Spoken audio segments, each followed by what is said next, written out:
Hello mga mi! Welcome again to my channel. For today's video ay papakita ko sa inyo ang my own version ng pag-set up ng aming mini at simpleng Christmas tree. Since bare months na, diba? To tell you honestly, this is my first time na maglagay ng Christmas tree sa sariling bahay namin.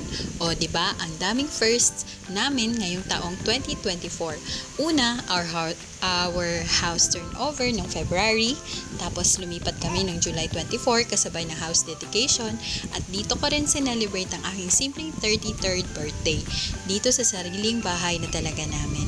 Isa ito sa pinag-pray ko din kay Lord na kapag sumapit na ang bare months ay magsiset up din kami dito sa bahay ng aming Christmas tree. Kahit di kalakihan, basta meron lang ay masaya na ako dun. At ito na nga, lahat ng mga gamit na ito ay order ko lang din sa Shopee. Kung gusto niyo din po ng mas mura na mabibili, ilalagay ko po ang mga links sa description po. At ito na nga, dahil hindi sabay dumating ang orders ko, nauna ang Christmas tree, lights at white balls, so pansamantala ito muna ang makikita nyo. O, diba? May lights na agad, may pa white balls pa. Cute na ding tingnan, diba? Pero kanya-kanya naman tayo ng impression pagdating sa mga ganitong mga bagay, kaya depende pa rin sa mata ninyo kung maganda na ba siya or kulang pa.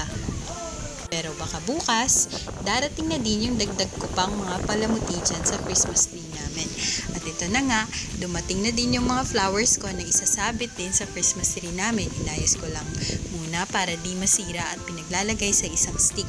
Ang dami niyang glitters kaya ginawa ko ito ng late night na dahil may baby po kami. Mahirap na lumipad-lipad ang mga glitters at magpunta kay baby, mas maigi na sigurado tayo. Naglinis na lang ako after ko siyang matapos.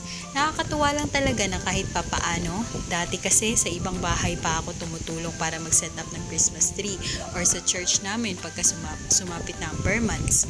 Sabi ko na lang din sa sarili ko na one day, kapag meron na kami sariling tahanan, gagawin ko rin to. Ang sarap pala sa pakiramdam na dumating yung time na yon. At ito na nga, banding pa naming dalawa ni Candice ang aming firstborn dahil tuwang-tuwa din siya na meron din kaming Christmas tree na gagawin. Ang sarap sa feeling nang mabuo na namin ito na maganda na siya. Nakakatuwa, may pa-star pa sa taas. Kulang na lang ng mga gifts na i-display sa baba para mas maganda din tingnan. Yun naman ang next project namin. Mag-iipon ulit para dyan. Sa ngayon, ito na lang muna.